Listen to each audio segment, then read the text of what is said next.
Good morning and जय Hind to everyone. मैं दुर्गेश शाही मुख्यमंत्री अभ्युदय पोर्टल योजना पर आपका हार्दिक स्वागत करता हूं। और आज हम अपनी पॉलिटी की क्लास को अपने एक नए चैप्टर के साथ आगे बढ़ाएंगे। वो नया चैप्टर जैसे आप पीछे लिखा हुआ देख रहे हैं, इसकी बात हो रही है स्थानीय सुशासन, लोकल सेल्फ गवर्नमेंट। स्थानीय सुशासन, लोकल सेल्फ गवर्नमेंट। भारत के जो हमारी इंडियन पॉलिटी है, भारतीय संविधान है, उसके कुछ सबसे रोचक चैप्टर्स में से एक चैप्टर है लोकल सेल्फ गवर्नमेंट।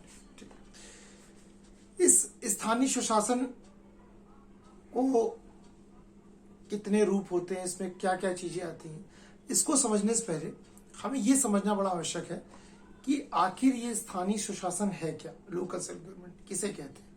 फिर हम आएंगे इसके कौन कौन से रूप है, फिर इनके दोनों कितने प्रकार हैं, जितने प्रकार हैं उन सारे प्रकारों पर विस्तृत रूप से चर्चा करेंगे। कैसे इसका एस्टेब्लिशमेंट हुआ, क्या इसका हिस्ट्री है, क्या इसका फ्यूचर है, क्या प्रेजेंट में इसकी स्थिति है और क्या इसका फ्यूचर होगा, इन सबको विस्तृत रूप से हम चर्चा करेंगे। तो बिफोर दैट कि we entering in the chapter of local self government, सबसे पहले हमें अपने स्थानीय सुशासन यानी कि लोकल सेल्फ गवर्नमेंट को समझना है। जैसे कि नाम से ही क्लियर हो रहा है, स्थानीय स्वशासन। देखिए, लोकल सेल्फ गवर्नमेंट या स्थानीय स्वशासन से तात्पर्य शासन की उस प्रणाली से है जिसमें निचले स्तर पर, स्थानीय स्वशासन की प्रणाली से तात्पर्य उस प्रणाली से है या उस सिस्टम से है जिसमें निचले स्तर पर लोगों को भागीदार बनाकर लोकतांत्रिक विकेंद्रीकरण को पूरा किया जाता है, या यूं कहें कि उनको अपने कार्यों के लिए, कि वे अपने काम स्वयं कर सकें, उसके लिए उनको सक्षम बनाया जाता है, डिपेंडेबल बनाया जाता है। ठीक, यानी कि आप समझ रहे हैं ना कि जो भारत में शासन का स्तर है, जो डेमोक्रेटिक सिस्टम है, उसको सबसे निचले स्तर तक लेकर जाना। ठीक, स्थानीय, फिर से आप सुन लीजिए सरल शब्दों में, फिर हम आगे आएंगे। भाई, स्थानीय सुशासन का मतलब क्या हुआ? उस सिस्टम से है जिसमें इस देश के, इस व्यवस्था में जो सबसे निचले स्तर के भी लोग हैं, वहां तक इस लोकतांत्रिक पद्धति को हम पहुंचा सकें। ठीक, यानी कि लोग, एक और सरल भाषा में बोले कि लोगों को उस न्यूनतम स्तर पर, उस लोकल स्तर पर इतना सक्षम बना दिया जाए कि वे अपने कार्यों को करने के लिए स्वयं सक्षम हो सके, वो किसी पर डिपेंडेंट ना रहे। तो कैसे लोगों को सक्षम बनाया जाएगा निचले स्तर तक भारत में? क्या वो स्वरूप है, क्या वो स्ट्रक्चर है जिसमें भारत में जो है निचले स्तर तक लोगों को सक्षम बना दिया जाए, वह अपने कार्य स्वयं कर सके? इस पर थोड़ा सा जो है हम एक विस्तृत स्वरूप में चर्चा करेंगे। तो क्या है ये सिस्टम? तो आइए इसको देखते हैं। देखिए, स्थानीय स्वशासन है, लोकल सेल्फ गवर्नमेंट, भाई सिस्टम, प्रणाली तो समझ ली है ना कि क्या है ना? कि भाई इसकी परिभाषा क्या है, क्या इसका अर्थ होता है ना? लेकिन कैसे बनाया जाएगा वो देखते हैं। तो कैसे बनाया जाएगा इसको समझने से पहले ये समझना आवश्यक है कि स्थानीय सुशासन किन सरकारों की बात हो रही है, कौन से सिस्टम की बात हो रही है। देखिए, स्थानीय सुशासन में दो प्रकार की सरकारें आती हैं। एक हमारी ग्राम पंचायत और एक हमारी शहरी स्थानीय निकाय। फर्स्ट वन इज अवर ग्राम पंचायत,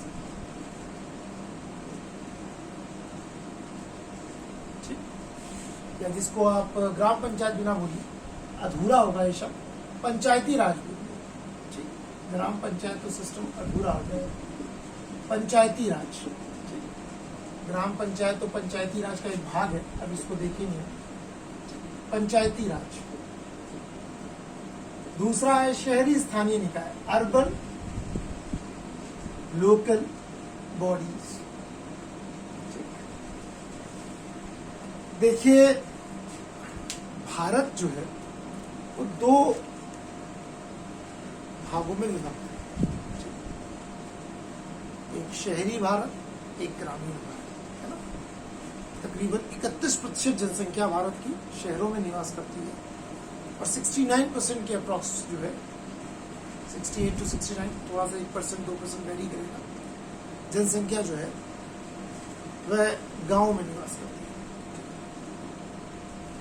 मैंने आपको फेडरल स्ट्रक्चर बताया, मैंने जब आपको फंडामेंटल राइट्स बताया था तो मैंने स्टेट की डेफिनेशन दी थी। राज्य अर्थात सरकार कौन कौन सी होती है, तो हमने चर्चा की थी राज्य में कौन कौन सी चीजें आती हैं, किन किन तत्वों से बनकर एक राज्य बनता है। केंद्र सरकार एवं संसद, राज्य सरकार, यानी कि आपकी जो स्टेट की गवर्नमेंट होती है राज्य सरकार है, एवं राज्य विधानमंडल,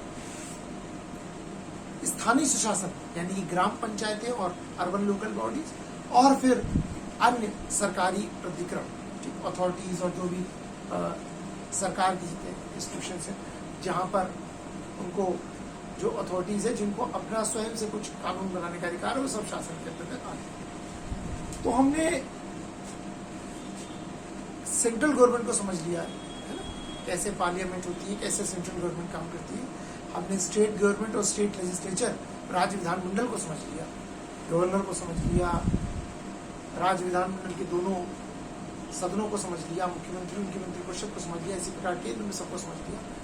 आज बारी है उस शासन के तीसरे स्तर के स्थानीय सुशासन। तो जैसे मैंने बताया कि भारत दो भागों में बनता है, एक ग्रामीण भारत, एक शहरी भारत। तो देखिए, ऊपरी स्तर पर कोई काम करने हो, है ना, देखते हैं इसका रोल क्या है। क्यों मैंने आपसे जब स्टार्ट किया तो मैंने बोला कि स्थानीय स्वशासन से तात्पर्य, उस लाइन को समझिएगा और अब इससे कोरिलेट करिएगा। स्थानीय स्वशासन से तात्पर्य उस प्रणाली से है जिसमें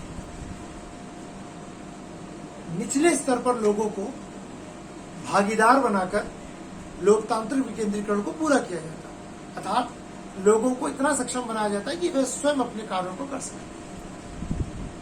देखिए, जैसे केंद्र सरकार और सांसद का कार्य क्या है, देखिए बड़े बड़े पॉलिसी फॉर्मेशन, है ना, देश में रक्षा नीति कैसी होनी चाहिए, है ना। वर्तमान में चीन से हमारा क्लैश है, पाकिस्तान से भी है, तो कौन कौन सी जो है रिक्वायरमेंट है डिफेंस के लिए, ये काम केंद्र सरकार तक की बड़े काम, है ना। हमको S-400 चाहिए, एंटी एयरक्राफ्ट सिस्टम चाहिए, है ना, डिफेंस सिस्टम, वो आ गया। हमको जो है आपका रडार को पकड़ने के लिए अबास की जरूरत है, तो हमने इजराइल से ले लिया। ठीक, हमें फाइटर प्लेन्स की जरूरत है, तो हमने राफेल लिए मॉडर्न। ठीक, हमें और कौन से टैंक्स चाहिए, हमें और कौन सी मिसाइल्स चाहिए, ठीक, हम और क्या विकसित कर सकते हैं, ये हमारी फॉरेन पॉलिसी क्या होगी, ये ठीक देश में आ जाते हैं कि व्यापारियों के लिए GST लागू होना चाहिए, नहीं, ये नेशनल हाईवेज का डेवलपमेंट होना चाहिए, ट्रेन कैसी और अच्छी की जाए, बुलेट ट्रेन चलाई जाए, प्लेन को कैसे आसान किया जाए, हवाई यात्रा उड़ान योजना। ठीक, तो ये सब बड़े कार्य जो है वो केंद्र सरकार के। राज्य के स्तर पर राज्य वो कार्य करता है, शिक्षा, है ना, एजुकेशन सिस्टम कैसा हो, 10th 12th कैसे हो, है ना। जैसे अभी देखिए कोविड पेंडेमिक में क्या 12th के पेपर कराए जाने चाहिए, सेंट्रल ने डिसाइड किया CBSE और ICSE के लिए, क्योंकि सेंट्रल बोर्ड है, एग्जाम नहीं होंगे, अब स्टेट बोर्ड अपने अपने चुनेंगे। तो आज ही निर्णय आया कि भाई उत्तर प्रदेश में भी जो है वो 12th के एग्जाम नहीं कराए जाएंगे। 10th के तो पहले ही कैंसिल हो गए थे, 12th के कोविड पेंडेमिक को देखते हुए। तो कैसे रिजल्ट आएगा, प्री बोर्ड पर आएगा, क्या आएगा, इस पर विचार विमर्श हो रहा है। तो ये स्टेट का काम है, यानी कि राज्य सरकारों का काम है। तो भाई इनका क्या काम है, देखिए अब इसके अलावा जो कार्य बचते हैं निचले स्तर के कार्य, निचले स्तर से मतलब कोई घृणित कार्य की बात नहीं हो रही, ठीक, निचले स्तर का मतलब होता है छोटे छोटे कार्य होते हैं। जैसे गांव में कच्ची सड़क है, ठीक, उस पर खड़ंजा बिठना, ईटा, या उसको पक्का करना, पिच करना, ठीक, तो ये गांव स्तर पे ही हो जाए। इसके लिए विधायक या सांसदों का जो है डिपेंडेंसी ना रहे गांव के लोगों की। गांव में सिंचाई की व्यवस्था है, गांव में नलकूप की व्यवस्था है, ठीक। शहरों में आ जाइए, शहरों में गलियों का निर्माण होना है, ठीक। गलियों में इंटरलॉकिंग टाइल्स लगनी है, शहरों में स्ट्रीट लाइट लगनी है, ठीक। सीवर की एक समस्या है, जलकल की एक समस्या है ना, ड्रिंकिंग वाटर सप्लाई की एक समस्या है, पार्कों का सुंदरीकरण होना चाहिए, साफ सफाई जो है सही ठीक समय पर हो, नगर निगम के जो कर्मचारी सफाई कर्मचारी हो समय पर आए, सीवर बिल्कुल सही हो, लाइनें स्वच्छ पड़ी हो, ठीक। पानी की समुचित व्यवस्था हो, ठीक है। जो हेल्थ सेंटर्स हैं गवर्नमेंट के जो वार्ड में आते हैं उसको पार्षद के लेवल पर देख लीजिए। ये छोटे छोटे काम शहरों और गांवों में खुद जो है वहां के जो है गांव के या शहर के जो लोग हैं वो छोटे छोटे कामों को अपने स्तर पर कर सके, यही है स्थानीय सुशासन,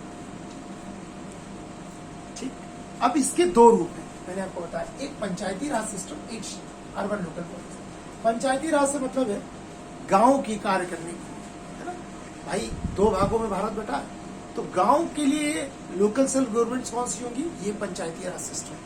तो अभी हम देखेंगे कि कितने तरह की गवर्नमेंट्स पंचायती राज सिस्टम में और अर्बन लोकल बॉडीज में क्या है। तो आज हम जिस सेक्शन को उठाएंगे वो है पंचायती राज सिस्टम, ठीक। तो ऐसा नहीं कि जो आप लोकल सेल्फ गवर्नमेंट देख रहे हैं, स्थानीय सुशासन, ये कोई बड़ी आधुनिक चिड़िया का नाम है, ठीक। It's not a modern bird, ठीक, which is emerged after the independence, ठीक। ये कोई स्वतंत्रता के बाद एक नई आधुनिक प्रणाली का विकास नहीं हुआ, ठीक, जिससे हम लोग भली बातें परिचित हो। यह ऐसा भी नहीं कि जब ये अंग्रेज आए तो इसको लेकर आए। भारत में ये local self government ancient time से, प्राचीन समय से लेकर मध्यकाल तक से लेकर अंग्रेजों के आने तक ये संस्थाएं किसी न किसी रूप में विद्यमान है। अंग्रेजों ने भी इनको ऐसा नहीं किया कि बिल्कुल ही खत्म कर दिया, ये मृतप्राय हुई, अंग्रेजों ने इनको पुनर्जीवित करने का प्रयास किया, लेकिन उस स्तर पे नहीं जैसा आजादी के बाद इसको किया गया। अंग्रेजों के आगमन तक की संस्थाएं मृतप्राय हो चुकी थी। क्या इसका स्वरूप था, थोड़ा देखते हैं। जो इसके दो सेक्शन है, तो एंशियंट इंडिया में आपको पता है शहर जैसी तो कोई अवधारणा थी नहीं। जब आप प्राचीन काल में आते हैं एंशियंट इंडिया में, यानी कि 650 तक का जब आप भारत देखते हैं, ठीक है, तो आपको शहरों जैसी कोई व्यवस्था नहीं दिखती है। शहरों की व्यवस्था बेसिकली आपको, इवन मैं 650 क्यों बोल रहा हूँ, आप 1206 तक ले जाइए, ठीक। राजपूत काल को भी अगर आप जोड़ लेंगे, प्री मेडिवल एरा को, तो 1206 यानी जब दिल्ली सल्तनत की स्थापना होगी तब से भारत शहरों से परिचित होगा। क्यों? क्योंकि जब तुर्क आए तो तुर्कों ने भारतीयों को शहरों से जीवन से अभ्यस्त कराया। इससे पहले जो है भारत गांव में बसता था। आजादी के पश्चात तक भारत गांव में बसता था, 90% जनसंख्या थी, लेकिन एक शहरी कल्चर से परिचित हुए। क्यों? टर्की के जो लोग थे वो कबीलाई लोग थे, ठीक, वो शहरी जीवन जीने में अभ्यस्त थे गांव की अपेक्षा। लेकिन जो भारत था, प्राचीन भारत, ठीक, या मध्यकालीन भारत या स्वतंत्रता के पश्चात तक का भारत, वो तो गांव में ही बसता था। गांधी जी का भी यही मानना था कि भारत गांव में बसता है। तो गांधी जी का भी यह धारणा थी कि देखिए, अगर भारत में इस डेमोक्रेटिक सिस्टम को जो हम लोगों ने अपनाया है, लोकतांत्रिक प्रणाली, इसको अगर मजबूत करना है तो इस लोकतांत्रिक प्रक्रिया को, इस डेमोक्रेटिक सिस्टम को आपको बिल्कुल फिल्ट्रेशन के तहत निचले स्तर तक लेकर जाना होगा। यानी लीडर्स की पौध नीचे से लेकर ऊपर तक आपको ये पौध, वो एक चेन बनानी पड़ेगी, ठीक। फॉर एग्जाम्पल आप देखिए, जब किसी संस्थान में निचले का सिस्टम बहुत अच्छा होता है तो उसका ऊपर का सिस्टम बहुत अच्छा होता जाता है। एक एग्जाम्पल से हम समझते हैं। इंडियन क्रिकेट टीम, क्रिकेट अमूमन अधिकांशतः लोग देखते होंगे। इंडियन क्रिकेट टीम को देखिए, जब हम लोग छोटे थे तो देखते थे कि बहुत छोटे, जब आई थिंक 6-7 स्टैंडर्ड में होंगे, जब मैं अपनी बात बता रहा हूँ, मुझे कुछ याद है। अजरुद्दीन जो है कैप्टन होते थे, उसमें हमारी टीम जो है कुछ ही जगहों पर जाकर जीतती थी, इतनी सॉलिड नहीं थी। सचिन तेंदुलकर जो है मेन पिलर होते थे टीम के। अगर सचिन तेंदुलकर का विकेट गिरा तो लोग ये समझते थे कि अब यार मैच जीतना बड़ा मुश्किल है। कभी कभार जिम्बाब्वे से भी हार जाते थे, कभी कभार, ऐसा नहीं है। पाकिस्तान, ऑस्ट्रेलिया जीतते थे मैच, ऐसा नहीं है, अगर मानिए पाकिस्तान से 10 मैच हो रहे हैं तो हम 2 या 3 जीत पाते थे, 7 में हार जाते थे। ऑस्ट्रेलिया से तो पता चलता था 10 में 1 मैच जीत रहे हैं। इंग्लैंड वालों को हम जो है 10 में 4 बार या 5 बार हरा देते थे, तो 5 बार। श्रीलंका सब अच्छी टीमें थी, हमारी भी अच्छी थी, लेकिन आज जैसी टीम नहीं थी, एक इनविंसिबल टीम नहीं लगती थी, अजय टीम नहीं लगती थी। अब ऐसा क्या हुआ, फिर सौरव गांगुली आए तो टीम का एक सिस्टम बदलने लगा, यूथ प्लेयर आए, युवराज, सहवाग, रैना, सारी सिस्टम, फिर धोनी, नाउ विराट कोहली। अब ऐसा क्या हुआ, सौरव गांगुली के बाद से जो टीम जीतना चालू हुई, आज तो ऐसा लग जाता है कि आपकी टीम ऑस्ट्रेलिया जाती है, ऑस्ट्रेलिया में आपकी बी टीम, ठीक, आपके मेन प्लेयर्स नहीं होते, विराट कोहली नहीं होते, सारे खिलाड़ी नहीं होते, और ऑस्ट्रेलिया को टेस्ट मैच में हरा के आ जाती है। इंग्लैंड जाती है, ठीक है, इंग्लैंड को वनडे में हरा के आ जाती है। न्यूजीलैंड जाती है, न्यूजीलैंड को हरा के आ जाती है, ठीक है। तो कोई टीम इंडियन टीम से लड़ने में डर रही है। इंडिया अपने देश में तो सबको हराती है, वो पहले भी हराती थी, ठीक, लेकिन हम बाहर नहीं जीतते थे उतना। अब क्या, ऑस्ट्रेलिया में जाके बी टीम हरा रही है और ऑस्ट्रेलिया की ए टीम है। अब तो स्थिति ये है कि पाकिस्तान से अपनी सी टीम भेज दे तो हम लोग जीत जाए। श्रीलंका में देखिए, अभी आप सोचिए, लोग दंग हैं।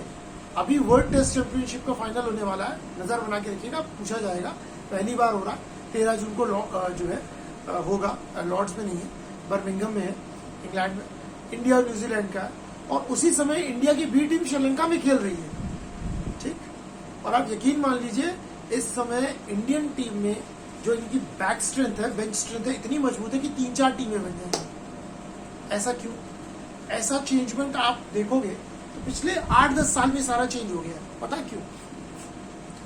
क्योंकि पिछले 15-20 साल की मेहनत है। सौरव गांगुली के समय से इंडिया में यूथ पर फोकस करना चालू हुआ, ठीक। सौरव गांगुली के समय से आप देखिएगा, कभी भी क्रिकेट को इवैल्यूएट करिएगा, आप देखिएगा सौरव गांगुली के पहले ज्यादातर बड़े स्टेट्स के प्लेयर्स खेलते थे। महाराष्ट्र, दिल्ली, ठीक, सचिन तेंदुलकर महाराष्ट्र, संजय मंजरेकर महाराष्ट्र, विनोद कांबली महाराष्ट्र, अजरुद्दीन हैदराबाद आंध्रा, ठीक, राहुल द्रविड़ कर्नाटका, वीवीएस लक्ष्मण कर्नाटका, या फिर जवाहर श्रीनाथ कर्नाटका, वेंकटेश प्रसाद कर्नाटका, पी राजू एक आध तमिलनाडु, ठीक, दिनेश मोंगिया, हो गई थी। एक आधा दिल्ली विल्ली के, अजय जडेजा हरियाणा, एक आध दिल्ली विल्ली के कुंबले कर्नाटका। मैंने आपको पूरी टीम स्ट्रक्चर बता दिया अजरुद्दीन की टीम के समय का। सौरव गांगुली की टीम जब चालू होती है, Saurav Ganguly emphasize on local talents, ठीक, छोटे छोटे शहरों में प्लेयर्स को निकालना चालू, ठीक। अब नए नए खिलाड़ी आते हैं, हरभजन सिंह पंजाब से, जालंधर से, देवाशीष मोहंती, ठीक, नए नए लोग, सबा करीम, ठीक, फिर युवराज सिंह चंडीगढ़, बड़ा खिलाड़ी, इससे पहले कपिल देव भी आए थे, बड़ा शहर है, ठीक, अगर युवराज को हटाते तो। मोहम्मद कैफ उत्तर प्रदेश, सुरेश रैना, फिर चालू होता है वो छोटे शहरों के खिलाड़ी आने, ठीक, महेंद्र सिंह धोनी, ठीक, कहाँ से? बिहार, तब तक आज झारखंड है। 2000 में बिहार से झारखंड हटा, जब धोनी टीम में आए तो झारखंड से ही थे, लेकिन जो पूरा उनका क्रिकेट अपग्रेड हुआ वो उसमें बिहार से ही खेल रहे थे। 2000 से वो झारखंड में, ठीक। बीसीसीआई का स्ट्रक्चर बदला, उन्होंने अपने डोमेस्टिक क्रिकेट को मजबूत करना चालू किया, and they emphasize on local talent, ठीक, they focused on local talent, छोटे छोटे जगह पर। क्यों? Because they focused to produce a local talent players. They focused to produce a local players, a local talent, a local leaders, which will lead the India in a further time. And look at upon this. राज किया है, कैफ, युवराज, धोनी का एक पूरा era माना जाता है, ठीक। आज देखिए और छोटे छोटे जगह के खिलाड़ी आते हैं, है ना। आपने एक खिलाड़ी का नाम सुना होगा, राजस्थान रॉयल्स से खेला, अंडर 19 इंडिया में प्लेयर, यशस्वी जायसवाल। उत्तर प्रदेश में एक सबसे छोटा क्षेत्रफल का जिला है, संत रविदास नगर, जिसको भदोही के नाम से भी जानते हैं, वहां से, ठीक। छोटे छोटे नवदीप सैनी, कोई विष्णोई, है ना। कानपुर से कुलदीप यादव, अंकित राजपूत, मतलब लोकल प्लेयर निकल कर जा रहा है, छोटी छोटी जगह के लड़के। रवींद्र जडेजा का नाम सुना होगा, सौराष्ट्र, कौन है? जो है एक वॉचमैन का बेटा, ठीक, इरफान पठान, यूसुफ पठान, मौलवी के बेटे। क्यों? They emphasize on the local system, बिल्कुल ऐसे ही वहां पर फोकस किया और फिर उनको बड़े प्लेयर मिलना चालू हुए। तो स्थानीय सुशासन भी कुछ ऐसा ही है कि निचले स्तर पर हम काम करेंगे, वहां से जब छोटे छोटे काम वहां के लोगों को सौंपना चालू करेंगे तो we produce leaders on a local level.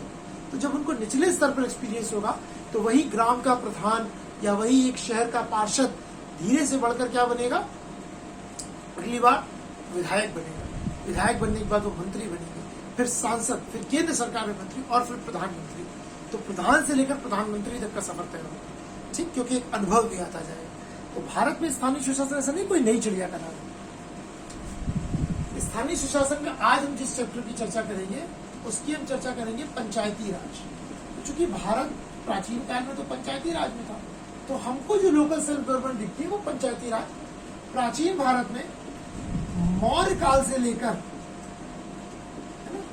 Ancient India में मौर्य काल में भी ये पंचायती राज संस्थाएं अस्तित्व में थी। वहां से लेकर मध्यकाल में, जिसको आप चोल युग में बोलते होंगे, चोल एरा, ठीक, चोल एरा तक हम ग्राम पंचायतों का अस्तित्व देखते हैं। मौर्य काल में तो अस्तित्व थी, चोल काल में तो ये अपने चरमोत्कर्ष पे थी, है ना। आपने सुना होगा उर और महासभा, ये एक दो ग्राम सभाएं थी, है ना, बहुत अपने चरमोत्कर्ष पे थी। इसलिए इंटरनेट में नहीं जाएंगे, नहीं तो वो हिस्ट्री की क्लास हो जाएगी हमारी, है ना। वो हिस्ट्री क्लास में आप देखिएगा, सर आपको बताएंगे, जो भी सर आपको बताया जा रहा है कि उर और महासभा जैसी चोल काल में बहुत एक और बिल्कुल एक ऑर्गेनाइज टाइप का सिस्टम था, है ना। लॉटरी से चुनाव होता था, सदस्यों की एलिजिबिलिटी क्राइटेरिया था कि जो है वही सदस्य जो चुनाव लड़ सकता है जिसको कम से कम चारों वेदों में एक वेद का ज्ञान हो, जिसके पास कम से कम 1/4 वेली भूमि हो, ठीक, जिसने कभी कोई भ्रष्टाचार ना किया हो, गबन ना किया हो, किसी प्रकार की चोरी चमारी का उसको होना हो, ठीक। लॉटरी द्वारा उसका चयन होता था, फिर वो करता था, ठीक। इनको कई अधिकार दिए जाते थे। निचले स्तर पर तो सजाएं दी जा सकती थी, ठीक, मृत्यु दंड को छोड़कर, ठीक। मृत्यु दंड के लिए रिकमेंड कर सकती थी, दे नहीं सकती थी, राजा ही देता था, लेकिन कई सारी सजाएं दे सकती थी, कई प्रकार के आर्थिक कर लगा सकती थी। तो भारत में जो लोकल सेल्फ गवर्नमेंट है, स्थानीय सुशासन है या पंचायती राज सिस्टम है, वो ऐसा नहीं कि कोई नई चिड़िया का नाम है। मौर्य काल से था, चोल काल में चरमोत्कर्ष पे था, लेकिन जब तुर्क और ये सब आए, मंगोल मुगल आए, तो इन्होंने इसको थोड़ा सा जो है चूंकि ये आक्रांता थे, इन्होंने इसको डाउन करना चालू हुआ। फिर अंग्रेज आए, उन्होंने इसको थोड़ा और डाउन किया। हालांकि ऐसा नहीं है कि अंग्रेजों ने इसको बिल्कुल ही मृतप्राय कर दिया, ये मृतप्राय हो गए थे डेड। अंग्रेजों ने इसको थोड़ा सा पुनर्जीवित करने का प्रयास किया है समय दर समय। 1864 में भारत सरकार ने 1864 में अंग्रेजों ने, तब तक अंग्रेजों का शासन आ गया था, उस समय की भारत सरकार यानी कि ब्रिटिश गवर्नमेंट ने एक प्रस्ताव रखा था लोकल सेल्फ गवर्नमेंट के लिए, स्थानीय सुशासन के लिए, ठीक। उसके बाद 1870 में लॉर्ड मेयो ने भी जो है इसके लिए कुछ कार्य किए, लॉर्ड मेयो। और आजादी के पश्चात तो आपको पता है कि गांधी जी का फोकस ही था गांव पर। गांधी जी का मानना था कि भारत गांव में बसता, बिल्कुल सही कह रहे हैं। आज 2021 4 जून 2021 में, आज के समय में भी, जिसको 21वीं शताब्दी आप कहते हैं, दुनिया टेक्नोलॉजी बहुत ज्यादा बढ़ चुकी है, तब भी भारत में 31% जनसंख्या, जो 2011 की जनगणना के अनुसार, अब 2021 की जनगणना देखिए कब तक होती, कोरोना के कारण रुकी हुई है, ठीक। अगले साल तक आएगा, फिर इसका इस बार आंकड़ा आ जाता, नहीं तो सब सही रहता। तो कितना बढ़ गया होगा, मेरे हिसाब से 2 या 3% मान लीजिए, लेकिन हम 2011 की जनगणना के हिसाब से तो 31%, 2-3% बढ़ा लेते, ठीक। 33-34 बहुत ज्यादा, 35% एट मैक्स, 4% तो नहीं बढ़ा होगा, हम मान रहे हैं, लेकिन चलिए ओवरऑल मान लिया 35%, है ना। 2021 में कितने परसेंट, 35% लोग शहरों में होंगे, 4% बढ़ गया होगा। आज भी 65% लोग भारत के गांव में बसते हैं।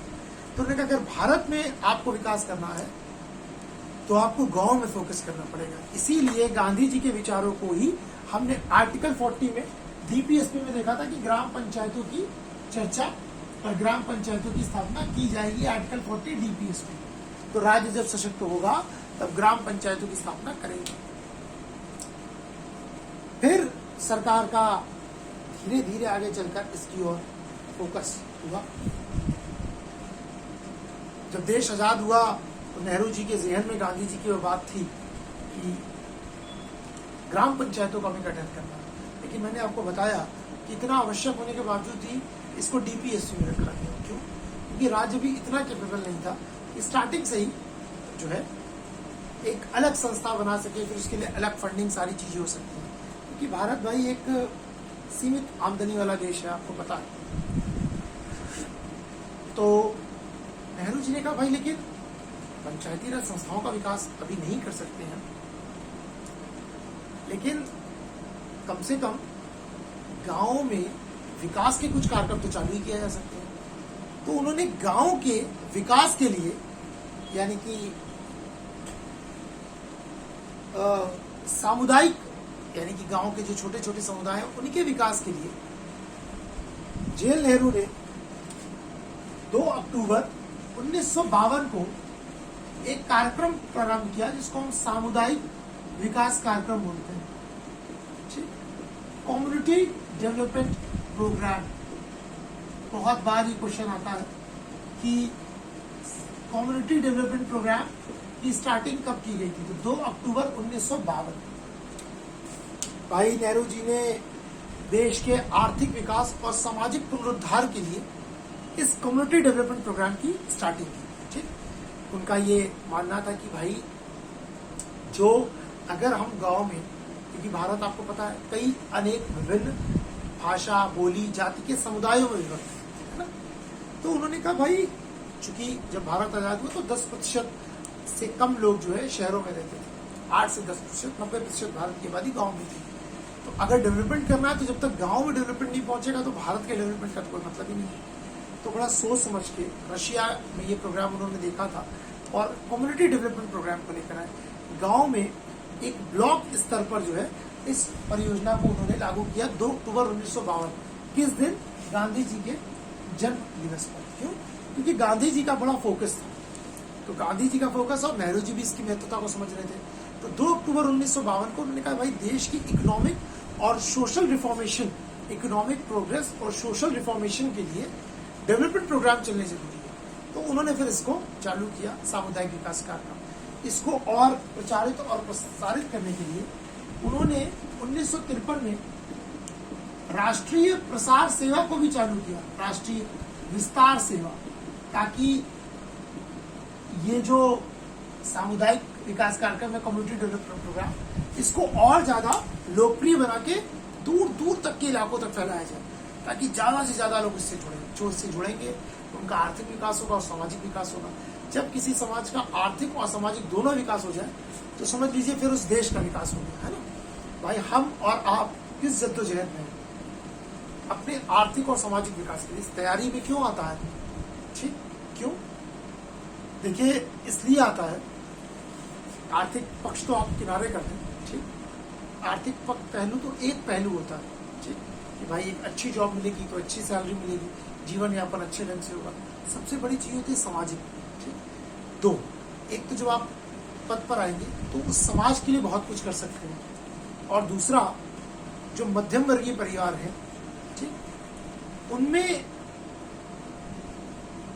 जो है अगर एकदम से ही किसी को सामाजिक पायदान में बड़े उच्च स्तर पर आना है तो सिविल सर्विसेज की जो परीक्षाएं हैं वो ऐसी परीक्षा है भारत में, फिर छोटे मध्यम निम्न वर्गीय परिवार के बच्चे को अगर वो यूपीएससी क्रैक कर लेता है या स्टेट पब्लिक सर्विस कमीशन, तो वो सीधा उसका स्तर यहाँ आ जाता है। सामाजिक स्तर की बात कर रहा हूँ मैं, ठीक। तो शैक्षिक स्तर अगर आपका अच्छा होगा तो आप सामाजिक स्तर भी अच्छा हो जाएगा, और जब सामाजिक स्तर आपका अच्छा होने लगेगा तो आर्थिक स्तर भी अच्छा हो जाएगा, ठीक। तो इसके रिफॉर्मेशन के लिए नेहरू जी ने इस पर काम कर चला, लेकिन एक गलती कर दी उन्होंने समुदाय के विकास के लिए जो कार्यक्रम किया था इसमें जनता की भागीदारी को नहीं सुनिश्चित किया। ये स्कीम उन्होंने सरकारी अधिकारियों के भरोसे रख दी।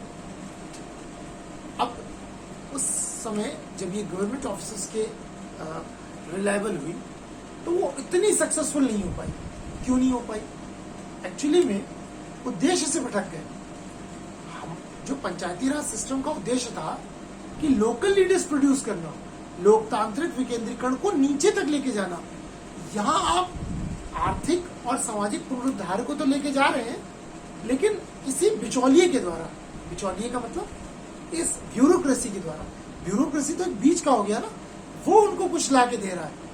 करना ये चाहिए था कि सीधा उन्हीं में से किसी को चुन के कि भाई आपको ये सिस्टम करना है, तो ये होता तो लोग जागरूक ज्यादा होते।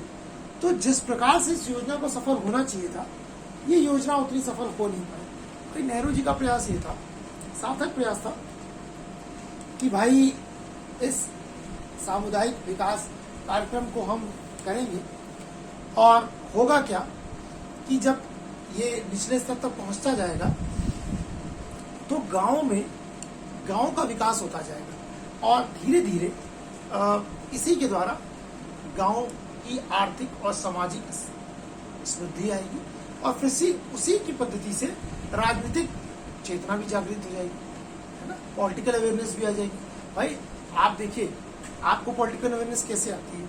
जब आप एजुकेशनली स्ट्रांग हो जाते हैं, ठीक, तो जब आप शिक्षित हो जाते हैं तो आपको सही गलत का हो जाता है, तो कोई आपको बेवकूफ नहीं बना सकता। तो जब आप शिक्षित होते हैं तो आपको सामाजिक जब प्रतिष्ठान मिलता है, आप आर्थिक रूप से सक्षम होते हैं, तो पॉलिटिकल अवेयरनेस भी आ जाती है। लेकिन ये योजना फेल हो गई। अब जब फेल हुई तो नेहरू जी को बड़ी चिंता हुई और उन्होंने बोला भाई कैसे इसको जो है हम इसका विकास करेंगे। तो इसके लिए नेहरू जी ने कुछ कमेटीज का गठन किया। जो सबसे पहली कमेटी गठित की नेहरू जी ने वो थी बलवंत राय मेहता समिति। कौन सी समिति थी? बलवंत राय मेहता समिति। 1956-57 में इस कमेटी ने अपनी रिपोर्ट सौंपी। आप यहाँ पर पंचायती राज लिख लीजिएगा, जब पंचायती राज को तो बलवंत राय मेहता समिति जो है इनको गठन किया गया। 1957 में इस कमेटी ने अपनी रिकमेंडेशंस दी। बोला गया बताओ देखो कैसे पंचायती राज संस्थाओं को जो है हम मजबूत कर सकते हैं। ठीक, तो बलवंत राय मेहता एक बड़े विद्वान, बड़े योग्य व्यक्ति थे और इन्होंने गांव के विकास के लिए एक ग्रामोद्धार समिति का गठन किया बलवंत राय मेहता ने। भाई कैसे होगा ये, और फिर इन्होंने निचले स्तर तक रिसर्च करनी चाहिए। तो भारत में जो आज आप पंचायती राज सिस्टम देखते हैं वो एक्चुअली बलवंत राय मेहता की रिकमेंडेशंस पर है। तो कुछ बड़ी इंपॉर्टेंट बलवंत राय मेहता जी ने कुछ रिकमेंडेशंस की थी। उन्होंने बोला देखिए भाई पंचायती राज संस्थाओं को मजबूत करना है, अगर आपको पंचायतों को मजबूत करना है तो आपको पंचायती राज सिस्टम को चालू करना पड़ेगा। वो भी कैसा? त्रिस्तरीय पंचायती राज सिस्टम को लागू करना पड़ेगा। 3 tier पंचायती राज सिस्टम। ठीक, उन्होंने बोला 3 tier पंचायती राज सिस्टम को लागू करना पड़ेगा। ये क्या है? अब इसको ध्यान से समझ लीजिएगा तो आपको आज की जो पंचायती राज व्यवस्था है वो समझ में आ जाएगी एक पॉइंट से। उन्होंने बोला 3 स्तर होंगे। सबसे निचले स्तर पर ग्राम पंचायत, फिर बीच में क्षेत्र पंचायत और फिर सबसे ऊपर जिला पंचायत। ये 3 स्ट्रक्चर में उन्होंने बोला पंचायती राज सिस्टम को आपको डिवाइड करना है। ठीक, जिला पंचायत, क्षेत्र पंचायत और ग्राम पंचायत। अब देखते हैं कि इसका स्ट्रक्चर क्या है। भाई ग्राम पंचायत उन्होंने बोला गांव के स्तर पर कुछ गांवों का समूह, तकरीबन 1000 की जनसंख्या के आसपास जो है लोगों पर एक ग्राम पंचायत का गठन किया जाए। तो 1000 जनसंख्या तकरीबन आप मान के चलिए 3 से 4 गांव का समूह हो जाता है। एक ग्राम पंचायत जो है 3 या 4 जो है वो गांव का समूह होती है। 3 से 4 गांव होते हैं एक ग्राम पंचायत में, ठीक। 1000, 1500, 2000 जितना भी हो सकता है अमूमन, ठीक। तो एक ग्राम पंचायत में 3 से 4 जो है वो होते हैं, ठीक। तो जब ये 3 से 4 गांव का जो समूह होता है ना, इसको ग्राम सभा बोलते हैं। ग्राम सभा मतलब जो 3 से 4 लोगों की 3 से 4 गांवों का जो पूरा समूह है, ठीक। इस ग्राम पंचायत में 3 कैटेगरीज है, उसको समझना जरूरी है। उन ग्राम पंचायत को समझने के लिए पहले इन 3 शब्दों को आपको समझना बहुत जरूरी है। ग्राम समाज, ग्राम सभा और ग्राम पंचायत। जब तक इन 3 शब्दों का अर्थ नहीं समझेंगे तब तक आप ग्राम पंचायत को नहीं समझ पाएंगे। देखिए, ग्राम समाज का मतलब है कि गांव के समस्त लोग, गांव मतलब इस पूरे गांव के चारों गांव में जितने लोग हैं वो सब ग्राम समाज है, ठीक। मानिए एक ग्राम सभा है, एक ग्राम सभा में 4 गांव है, ठीक। अब उस 4 गांव में छोटे 2 दिन के बच्चे के जन्म लेने वाले से लेकर 100 साल के बुजुर्ग व्यक्ति तक सब इसका हिस्सा है ग्राम समाज का। फिर समझ लीजिएगा, एक नवजात शिशु से लेकर एक 100 वर्ष के बुजुर्ग वृद्ध तक सब जो है वह ग्राम समाज का हिस्सा है, ठीक। एक नवजात शिशु से लेकर एक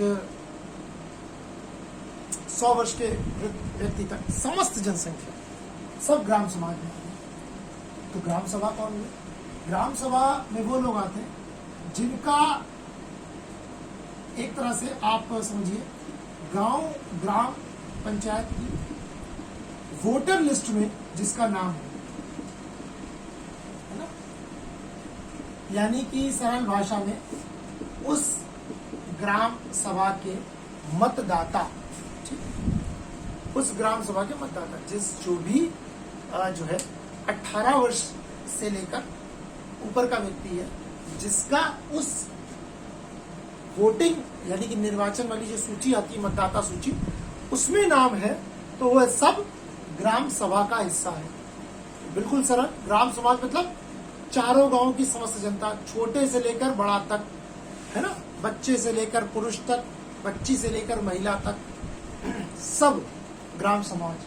ग्राम सभा मतलब उस ग्राम सभा के वोटर जिनका उस वोटिंग लिस्ट में नाम है, वो हो गए ग्राम सभा के सदस्य, उनसे बनती है ग्राम सभा। और ग्राम पंचायत किससे बनती है? ग्राम पंचायत बनती है प्रधान प्लस सदस्य, है ना, प्रधान प्लस सदस्य से बनती है आपकी ग्राम पंचायत, ठीक। अब कैसे सिस्टम होता है? ये हो गई ग्राम पंचायत, ठीक। अब मानिए आपकी एक ग्राम सभा है जिसमें 4 गांव हैं, ठीक। मानिए A, B, C और D, ठीक। 4 गांव है, किसमें समझ लीजिए कोई भी एक आप जो है ग्राम पंचायत का नाम रख लीजिए। मान लीजिए रख लिया हम लोगों ने श्री समझ लीजिए। श्री एक ग्राम सभा का नाम है और उस ग्राम सभा में कितने गांव आते हैं? श्री ग्राम सभा में 4 गांव होते हैं, A गांव, B, C और D।